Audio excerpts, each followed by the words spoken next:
This is the second video in Key Area 7 and it's going to be looking at natural selection and sexual selection.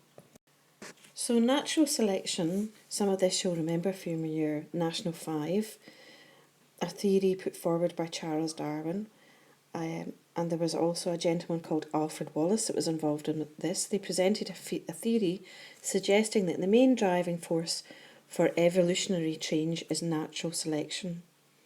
So a briefer over what natural selection actually is. You always have organisms that produce more offspring that the environment can support. All members of that species show variation from each other, so you get a struggle for existence that occurs, and many offspring die before they can reproduce. Only those that are better adapted to the environment, that is the fittest, will survive, and they will survive and breed, and they'll pass on their adaptations onto their offspring. And this process is repeated generation after generation and causes a gradual change in the characteristics of species.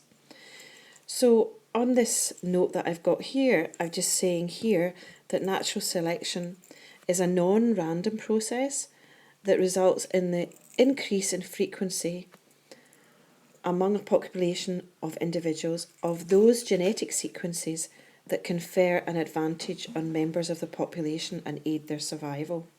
So what we're saying here is that if there's a genetic sequence that may arise through a mutation, that genetic sequence, if it confers an advantage, then it will result in an increase in that frequency amongst the population, because those who have got that genetic sequence are going to survive, and those who haven't, they will not be as well adapted to the environment and they will die. So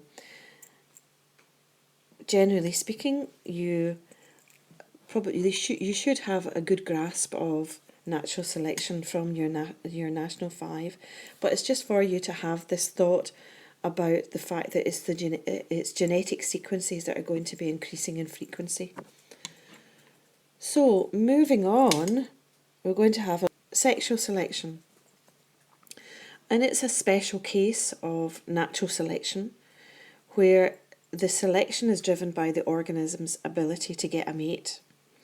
It's a non-random process and resulting in the increase of those DNA sequences that increase the reproductive success of the species.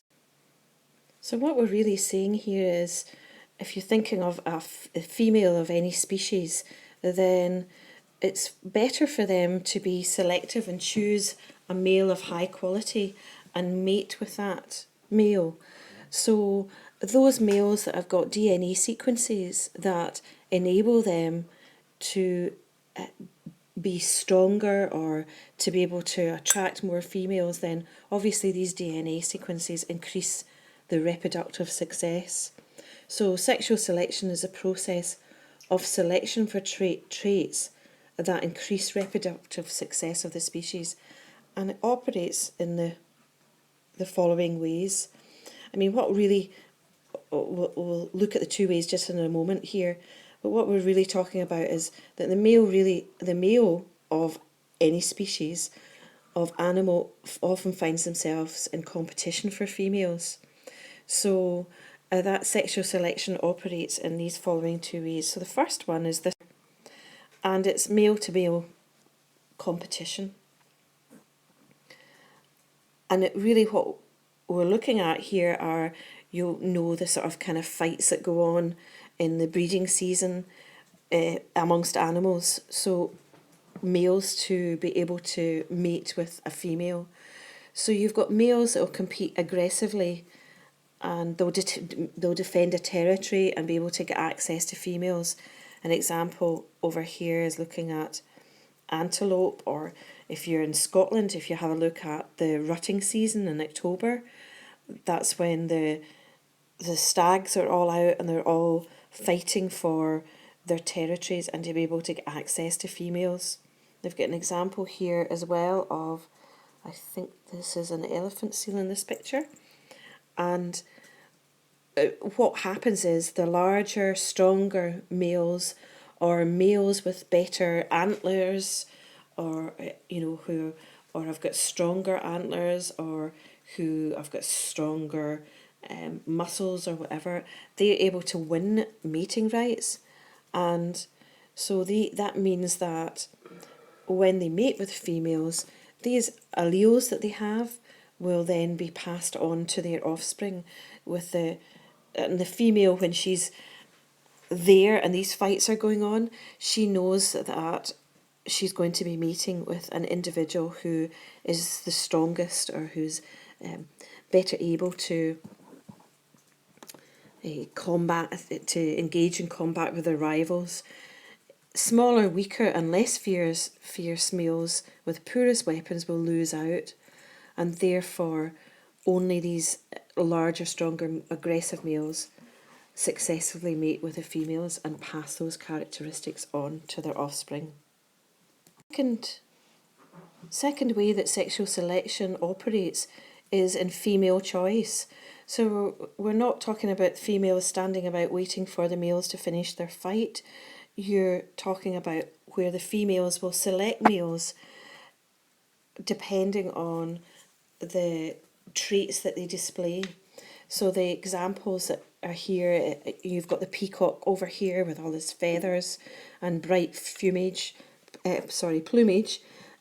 So it might be ornaments such as that, or it might be the case of this baboon that is over here, and he's got a very large nose, and although that wouldn't be very attractive for a human female, it could be attractive to other animals of the same species.